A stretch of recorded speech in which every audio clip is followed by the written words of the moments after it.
Three men block grandma at ATM, find out they messed with the wrong granny. Some people have no morals, preying on the weak or vulnerable, thinking they've chosen an easy target. In most cases, the victims don't stand a chance against their violent perpetrators. However, in this case, this grandma proves you should never judge a book by its cover. Winifred had begun her day as normal as ever, heading out to get some errands done and check out the local shops, as she regularly did. However, this time, something felt much different. As she began grabbing some cash out, she felt an ominous presence behind her. Her skin began to crawl and the hairs on the back of her neck stood up. Three men in their 20s began to approach her with nothing good in mind. These hooligans were up to no good, and Winifred was about to teach them a serious lesson. This once sleepy British town was about to get a story that would make headlines for weeks to come. Winifred Peel, a 77-year-old grandmother, lives a quiet life near Liverpool. The retired grandma is never in a rush, and that's how she likes it. She loves to stay active, with limitations of course due to her age. But on this day, she wasn't going to let anything stop her from standing up for herself. Typical England weather made an appearance that day, causing Winifred to bundle up before heading out. Looking through the local shops, she decided it was time for a cup of tea and something sweet to warm her up on such a cold day. As she waded through the old town, she noticed three men arguing on the sidewalk. It caught her eye, but as she passed them she thought nothing more of it. Winifred, or Winnie as her friends and family call her, enjoyed doing many things. She is a handy woman, repairing, gardening, and even building. She had various skills, some she never thought she would have to use in a situation like this.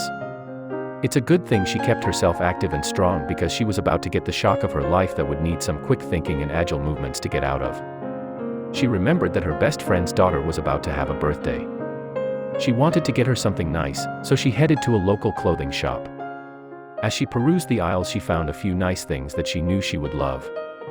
Looking in her wallet, she realized she didn't have enough cash on hand, so she put the items on hold and headed to the ATM.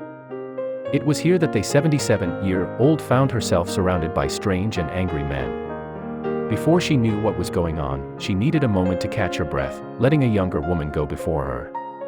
When she pulled out her wallet and got ready to approach the ATM, she noticed she wasn't alone. Seeing a man's reflection in the screen on the ATM, she initially thought that whoever was behind her just didn't have great manners and was a little too close.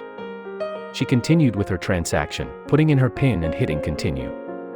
All of a sudden, her vision went blurry and she fell to the ground. It took a second for her to realize what had happened, but quickly she realized she had been shoved to the ground. Rage immediately filled her body and she jumped back up as fast as she could. She kept thinking, there is no way this man is taking my money. This time, it was the thieves that didn't have time to react, as Winnie immediately started fighting back. She grabbed the head of the man closest to her, bashing it against the brick wall of the building. In shock, the thieves began running away. She realized it was the three men she had seen arguing earlier. With adrenaline rushing through her body, she started to shake. After a few minutes she had digested what had just happened to her, realizing the situation could have gone a lot differently. It was only afterwards that I realized what I'd done and started shaking, Winnie said when later interviewed. What if he'd had a knife? I might not be here today. While she is most certainly right in her post-attack thinking, we'd be lying if we said we weren't glad that she showed these guys what she is made of.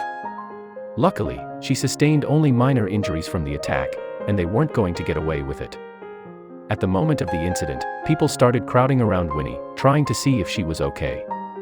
She was clearly distressed, but she really wanted the people to help her catch the thieves. It was all she could think about. Two men ran after the thieves in hopes to apprehend them. Although the Good Samaritans lost them, the police were hot on their trail. Looking at the wall, everyone noticed just how much power Winnie had behind her small little arms. She had caused some serious damage to the perp, and he deserved every bit of it. Winnie works out 4 times a week, and she couldn't be happier about her choice than in this moment. She was able to defend herself, scaring off the thieves. Luckily, this story ends in justice being served and Winnie becoming a local hero. Local police ended up catching the 3 men loitering down the street. One had a telltale wound on his head where Winnie had bashed it against the wall. They were all taken to the police station and were about to get sentences that would reflect their disgusting behavior. All 3 men pled guilty to their crime, and were sentenced to prison time. The judge said they had cast a shadow over her twilight years, and for that, they had to pay. However, Winnie is glad that it happened to her and not someone else who couldn't defend themselves like she did. Winnie is now a local celebrity, known as the woman who wasn't going to let anyone walk all over her. Although the situation could have turned out differently if the perpetrators had a weapon, we're all glad that justice prevailed, especially Winnie. Winnie has now resumed life as she knew it before the attack, staying as active as ever. Winnie has taught us all a lesson: never judge a book by its cover.